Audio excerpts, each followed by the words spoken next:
New developments this morning about the Delta COVID variant that's been found in Georgia. The CDC now says the variant is of concern.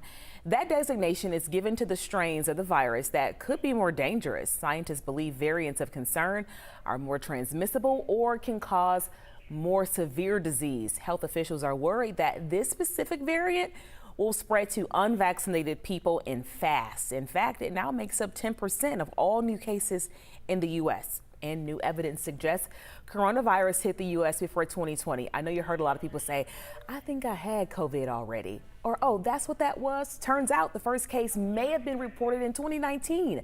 The study from the National Institute of Health is looking at 24,000 blood samples taken from Americans early last year. The findings now point to cases being weeks before the virus was recognized by health officials going back to Christmas of 2019. Francesca.